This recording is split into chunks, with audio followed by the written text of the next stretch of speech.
It is magical Wednesday. Tea with Tamara today. Reading is sexy. Reading is sexy. There's my, I feel like I'm in a Scottish mood today, which is weird because I don't know why I'm in a Scottish mood, because secretly I still want to go to Scotland more than anywhere in the entire life, in my world. I just want to be Scottish. I always tell my kids if I go to Scotland, I'm never coming back, which is kind of a true story. So reading is sexy. Reading is sexy. And I'm using dandelion tea today, which is really good for the digestive system. And I'm doing it so that I can feel peaceful and calm because things are a little chaotic. And so I really have been feeling the vibe. And I'm going to tell you a story. And I had to get, I kind of talked to my husband about it this morning even. I'm like, if I do this tea with Tamara, it kind of outs you a little bit. And he was like, that's fine. I can be outed a little bit. So there's this thing that happens, and it's happened to me multiple times in my life. And I just want to kind of touch base on it. And it's when you make a decision to do something that you know is really where you're supposed to be, and you feel like all your stars are aligned and ducks are in a row, and there's magic coursing through your body, and there's magic in your decisions. And you turn around and not a single person in your life is supporting you in this decision. And don't get me wrong, when I say I'm going to out my husband is the most supportive man I've ever met in my life. When I decided in August, I just didn't want to work for other people anymore, and I wanted to work for myself.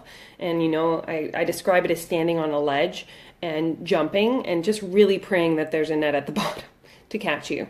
But you have to jump anyway, because if you don't jump, you'll never know if you can do it, if you can be successful on your own, if you can be an entrepreneur, if you can serve people and all these wonderful things, right?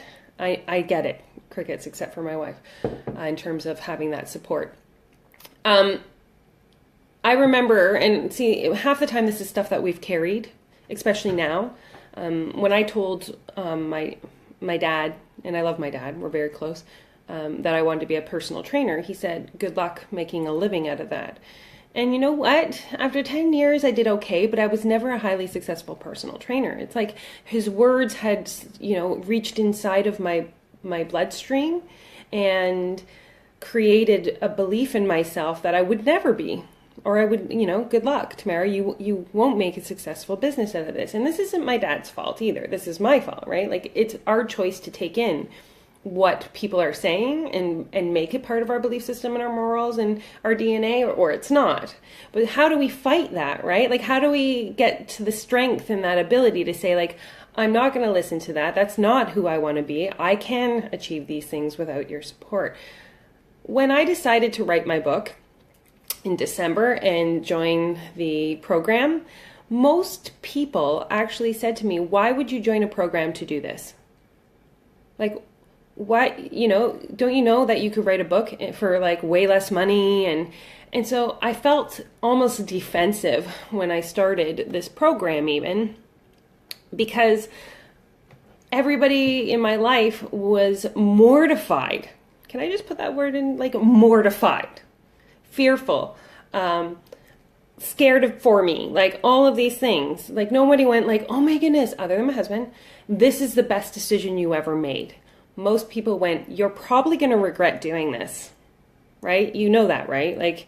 You're spending all this money, and what if you never make it back? What a waste.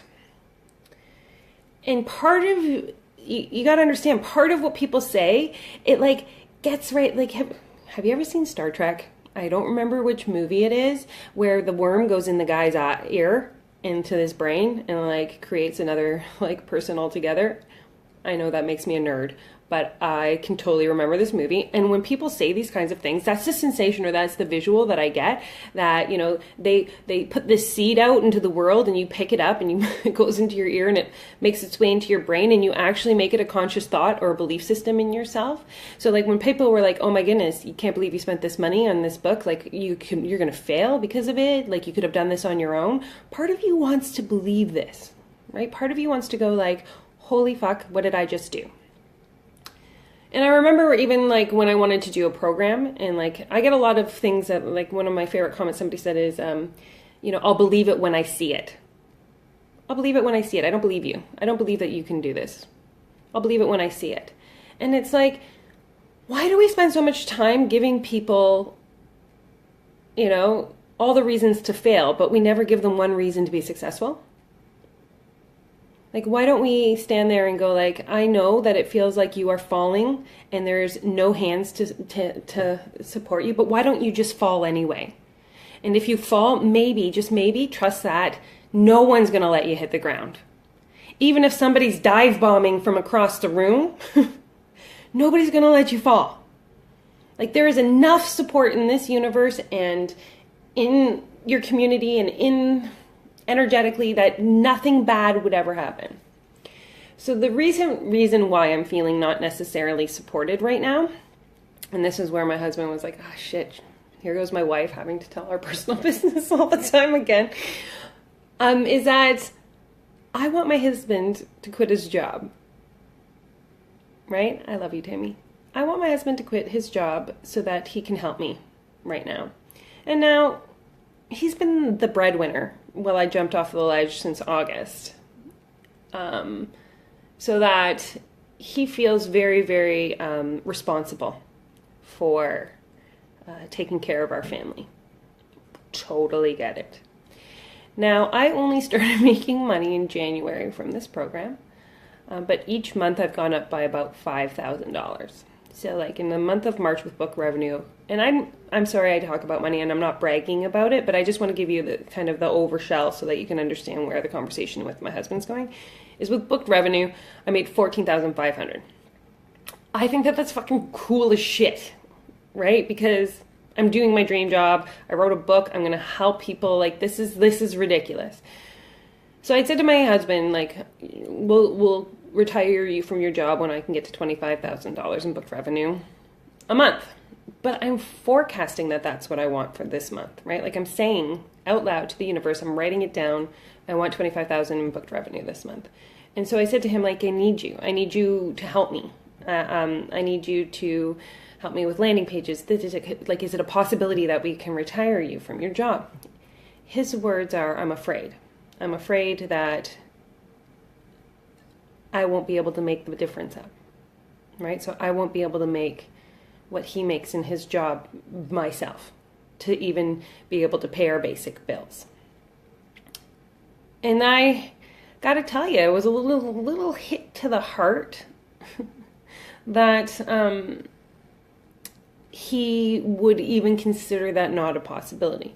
Because yes, I don't have a huge backing of like financial awesomeness to be like, oh, clearly we're going to be okay because XYZ, look at my record, right? But he doesn't have a reason not to believe me either when I have gone up in income every single month. So part of me gets like that, like, why can't we try it? Can we trust me? Like, I kind of like the added pressure. I know that's weird too, but like, I took on the payment for my mentor. If I take on taking over Jeff's role of financial guy, I'm kind of like excited for the first time in my life because I know that what I'm doing is so supportive to this world and that, you know what I mean? I now have the largest, as my mentor says, servant's heart, and I can serve more people. And then yesterday night when I got in bed, he said to me, I feel like I don't want to put this extra pressure on you. And here's where I get a little frustrated. And I don't know if you guys too do as well. I said, why are you making me feel frustrated? Or, putting a struggle into me? Because it's like when people are saying, I don't know if you can make that money, and I don't know, you know what I mean, if you're going to feel overwhelmed or struggled, that little worm starts to curl up into the head and nest in there and think, is it going to be a struggle? Am I going to be able to do this? Right? So at what point, so I said to him, I'm like, I don't really want you to tell me that it's a struggle when I don't feel like it's when somebody says, well, puts words in your mouth or thoughts and feelings, they're not my thoughts, they're not my feelings. Why is it that you feel the need to tell me how I think I feel or do, right? So I said, please don't make a struggle for me when I'm not feeling that struggle. And so like in terms of not getting the support from people, guys, I think there comes a point, and I truly, truly believe this, that if you can anchor into your mission, into your purpose, into your soul-driven, God-given, who you're meant to be, standing in your truest power, rooted into the ground. I always sometimes see people running around when I'm in their energy, like trees, because they haven't found the one thing that they're to anchor to and root themselves into the ground. But when you do, when you find that one thing that truly, truly, truly is your calling, I don't feel that you will ever be sidetracked by not having supporters. I feel that at this moment in time in my life, because there is a lot of pushback from my family and friends who don't understand what I'm doing or don't believe that I could be this Tamara. I know it. I know it in my bloodstream, it pounds in my heart, it's in my, brain, it's in my fingers, it's like with every breath. So I think when there's no supporters for how you feel, if you can sit quietly and ask the question of, am I here to do this one thing? Can I be this person? And you hear a resounding yes. It's like the trap doors close and nothing anybody says can stop you anymore. It's like I now see that the only clear path is for my husband to quit his job. I don't to me, I'm like, well, it's already happened in my head, right? Because that's just what I need in order to move me into the next level to support you guys and to have him be happier and healthier and our family life to be like, and so I can't make that decision for him, but him putting his fear on me is more like water on a duck now than it would have been even 4 months ago. It's like his words are touching me and they're just rolling off because I know. And when we stop drinking, and I'm going to use Don Miguel, damn it, I can't remember his name. Somebody write it, in the 4 Agreements. People are going to fucking spit their poison at us all the time. It's their perceptions, it's their poison, and we don't have to drink it.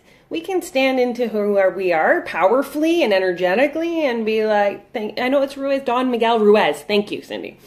That when you anchor yourself, root yourself, find your grounding, put those things, nothing will stop you. And don't let it stop you either, right? Because if you are your powerful self, the right people will come to you who will join your tribe and your vibe and where you're going and lift you higher. And then when there's people on the sidelines going, you can't do it, this is a bad idea, you'll never make this money, like all these kinds of things, you are so connected to something bigger. It's like a bubble of awesome surrounding you, protecting you, supporting you, that everything just pings right off, right? And to tell you the truth, this is a funny story, and this has not a lot to do with it. For my YouTube videos, once upon a time, somebody underneath one of my YouTube videos wrote, "fuck you." And I was like, wow, that's aggressive. And it kind of was like, what? That video got twice as many views than any other video that I ever had. So I left it there because I was like, okay, well, thank you for writing your angry comment. Now I feel like my video was able to touch more lives because of it. It's almost like with a negative comment, you are able to be more real to the rest of the world as well. Because nothing is cherry blossoms and awesome. Nothing. Last week, I thought, I was maybe in the wrong field and things like that. We're supposed to have these thoughts within ourselves. But as long as you're anchored, as long as you're rooted, as long as you know in your heart that you're serving, I think that the support doesn't matter anymore because you become your own support and you trust that there's something greater than you, moving you, guiding you, changing your life, creating the world that you're meant to be in with those around you. And that was a bit of a tangent. And that's how I feel about, what do you do when people aren't supporting you anymore? Just be you. Because I know when I get on a conversation with the people that I talk to every single day that I am exactly who I'm meant to be and exactly where I need to be. So I think this helps. Do you guys have any questions about any of this stuff? I love you guys. And I'm so honored that you guys come to Tea with Tamara, by the way. It just astounds me and it's magic. This is my favorite thing every single week. And I hope you guys know that I think that this energetic exchange that we have in these mornings is pure, powerful, awesome energy. And I love you all. But if there are no questions, I say to you guys, be you. Be you like fucking hardcore. Like powerfully. Honor it. Feed it. Water it. Yes, you can say fuck off to a doubter, Ange. Oh, fuck yeah, you can. Sorry, I'm very cursy this morning.